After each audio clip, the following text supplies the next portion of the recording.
Hey, welcome back to the Weekly Word. Thanks for joining us.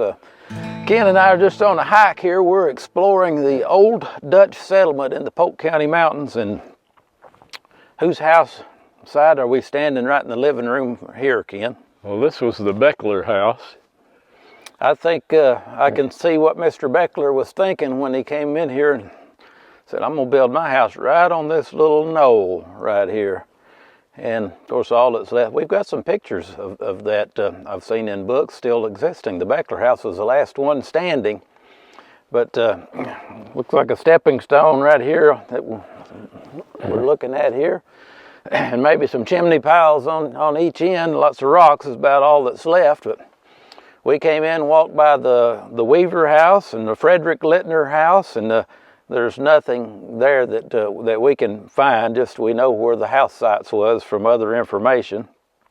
But the year was 1846 when a group of people from Europe came in here, the Littners and the Gianellis and the Milans and the Knockerinis and mentioned some already. The Becklers came from Germany. Some came from Germany, some came from France, some came from Italy.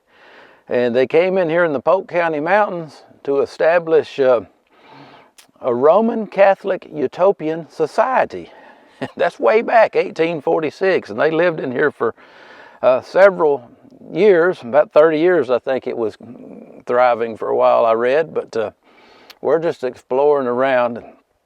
It's like everybody's looking for a utopia, aren't they? Yes, they are. You heard legends of Shangri-La and stuff all over our lives, and Atlantis and all this, the utopias. But I guess here on this earth, everything's falling. There can't be a real utopia. There's always going to be struggles and things to fight. And as nice as I've heard this was back here when they were growing their cultivated vineyards and making wine and had just a beautiful place and houses all over these hollers, I'll guarantee you they still had to watch out for rattlesnakes and copperheads and fight the bees and everything else, because there is no real utopia on this earth. Ever since Adam and Eve disobeyed God and the whole place fell. We just see remnants of the utopia. But there is a utopia called heaven. And you can get back there because Jesus carved a road in there. It goes through the cross of Christ. And if you follow Christ, we're headed toward utopia. In the meantime, we just make the best of what we got down here and enjoy what we can and realize that everything's a mixture of the good and the bad. We're going to go on down the creek and see the Napoleon Guerin place. There's supposed to be some remnants down there. Maybe we'll find something, spring, and maybe the house foundation. There's basically a pile of rocks, I think, from what I saw of a picture that's left there today. But he's a half mile on down the creek.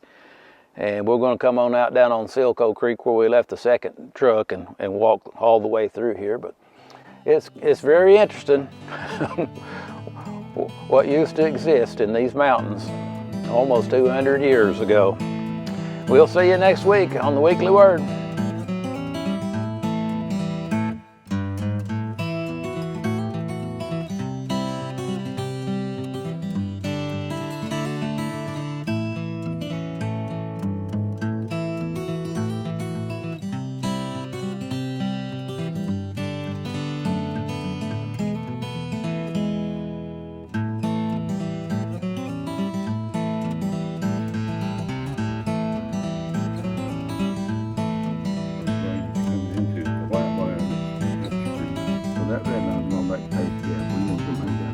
Yeah, we gotta go back to where we crossed, go downstream.